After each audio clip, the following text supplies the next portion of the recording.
evening. You're watching the late news on HKIBC. I'm Chloe Feng. Here are tonight's top stories.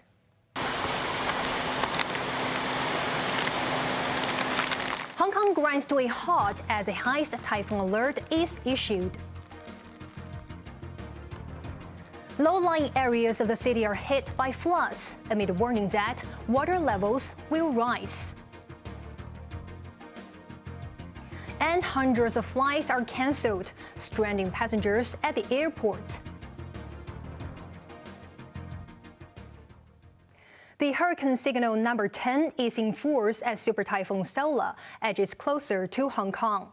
The highest level was last hoisted in 2018 when Typhoon Mangkok lashed the city. Jenny Slow reports. Almost 2 hours after the number 9 storm signal was issued, the hurricane alert number 10 was hoisted at 8:15 p.m. At 10 p.m., Super Typhoon Saola was about 40 kilometers southeast of the observatory. It is expected to move west at about 12 kilometers per hour across the vicinity of the Pearl River estuary. With the eye wall of the super typhoon moving over Hong Kong, the storm poses a high threat to the city. Saola will skirt around 40 kilometers to the south of the Hong Kong Observatory in the next few hours. The hurricane signal number 10 is expected to remain in force for some time. Northerly winds will change gradually to east to southeasterlies locally. Winds strengthened after the observatory issued the number 9 signal at 6:20 p.m. Strong winds caused the collapse of part of a 10-floor high scaffolding on Shek Lee Street in Shek Lei. The storm injured at least 7 people in various parts of the city. Janice Low, HKIBC. The observatory has warned of floods in the northern New Territories, and this came as floods were reported in Lei Yue Mun and Tai O. Macy Mock has the details.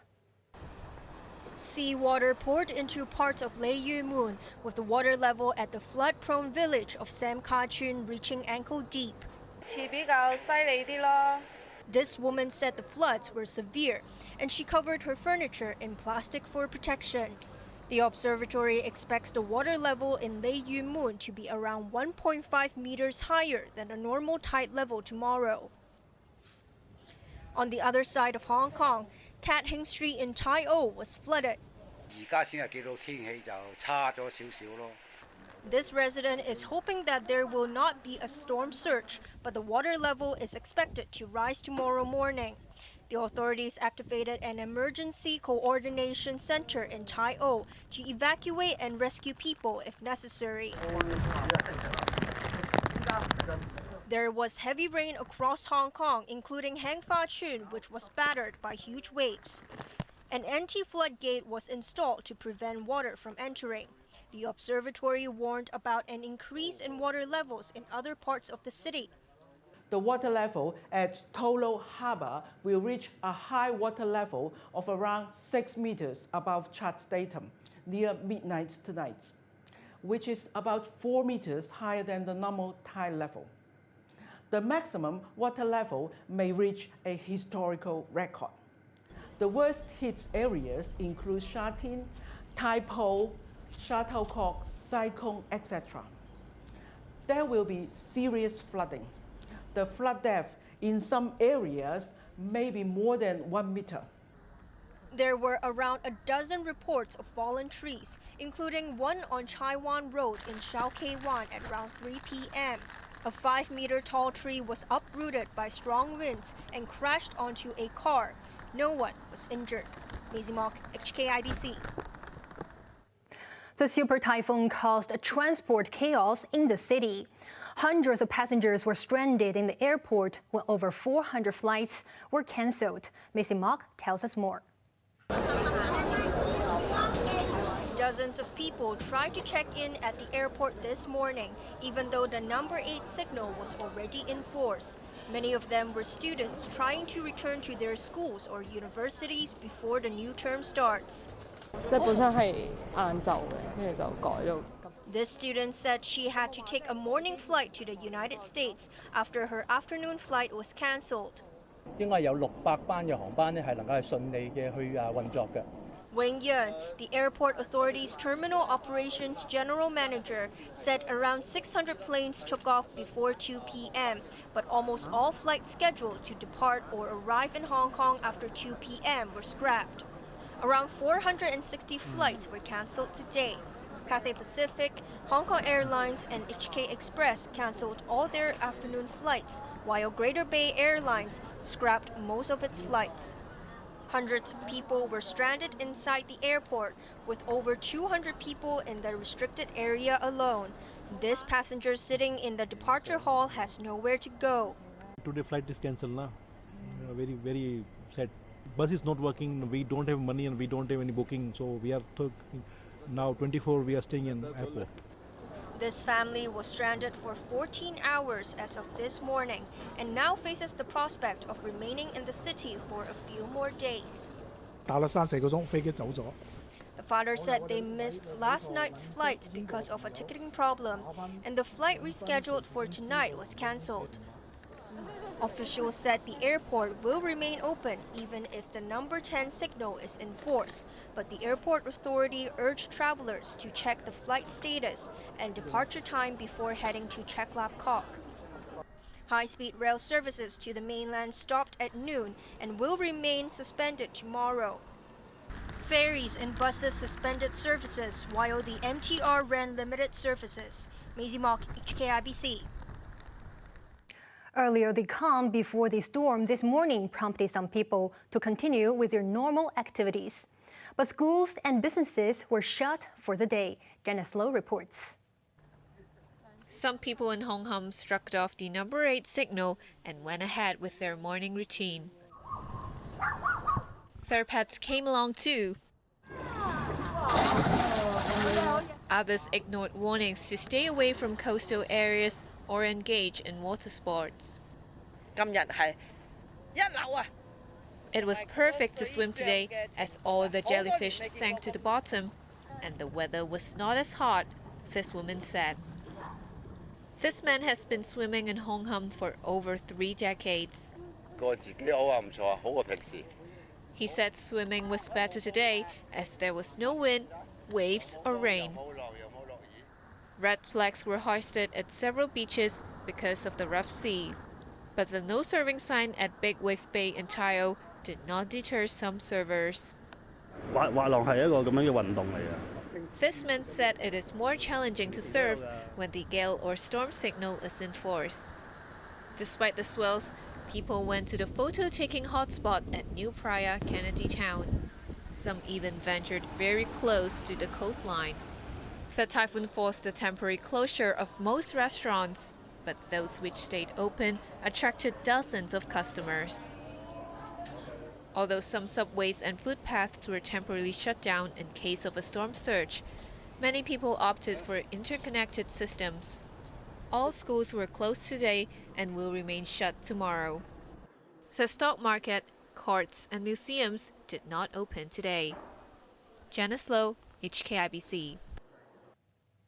Macau closed its casinos as Super Typhoon Saola drew closer to the gambling hub, and southern China has taken special precautions.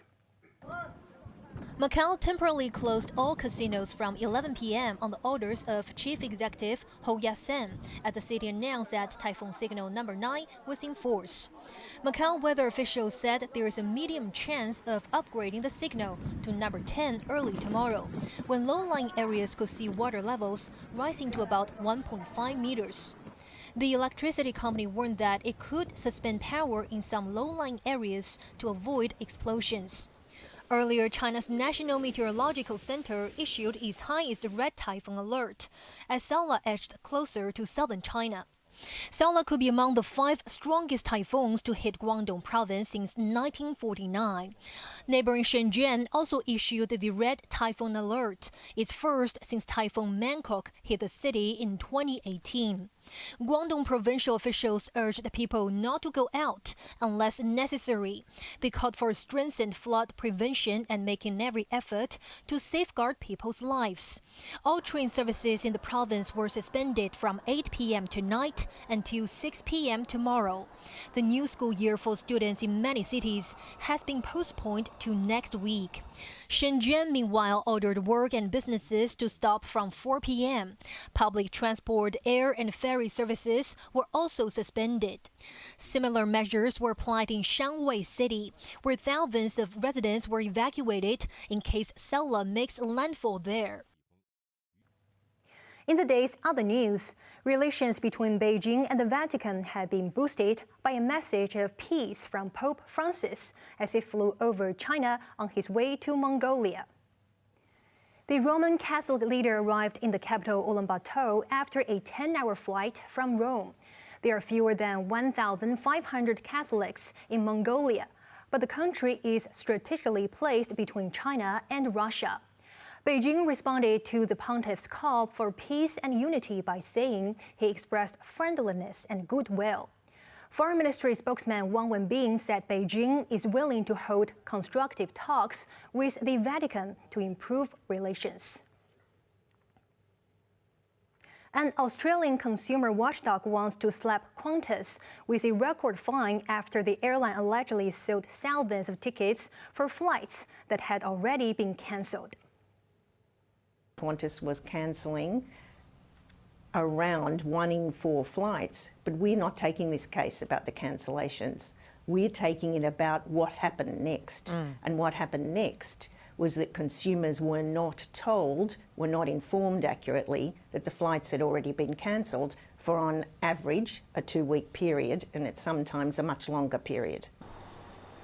Qantas said it would respond in full to the Consumer Commission's allegations in court. The lawsuit comes a week after Qantas posted a record profit for the fiscal year that ended in June. A leader of the far-right U.S. group Proud Boys has been jailed for 17 years, one of the longest terms handed out for storming Congress in January 2021.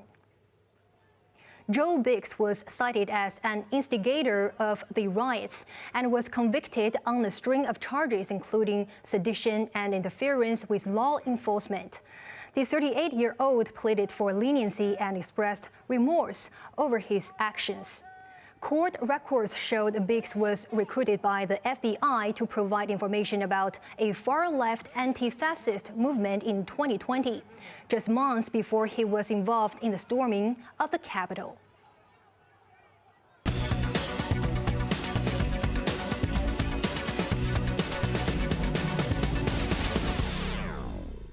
China has stepped up measures to bolster its faltering economy, with major banks making a coordinated cut in deposit rates to boost consumption.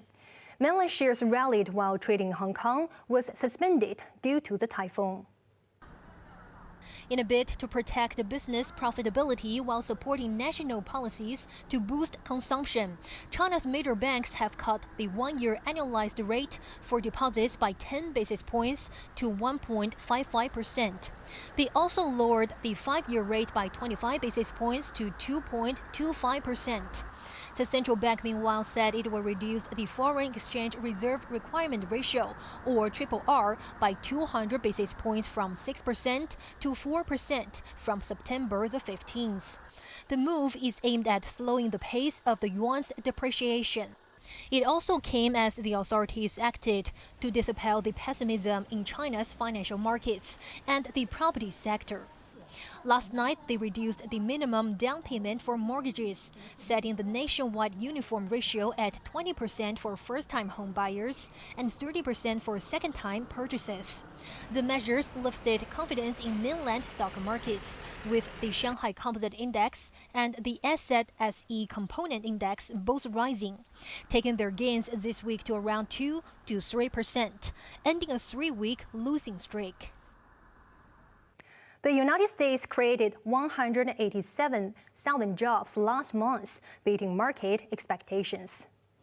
But the unemployment rate rose to 3.8% from 3.5% in July. The increase came as more Americans returned to work, taking the labor force participation rate to the highest level since just before the pandemic. Analysts say the unexpected rise in the jobless rate may persuade the Federal Reserve not to increase interest rates when it meets again next month. On to the weather now. Finally, a reminder that the number 10 typhoon alert is in force. Expect a wet weekend with showers and thunderstorms. And that is all the news for Friday. Thanks for watching HKIBC. I'm Chloe Feng. Good night and stay safe.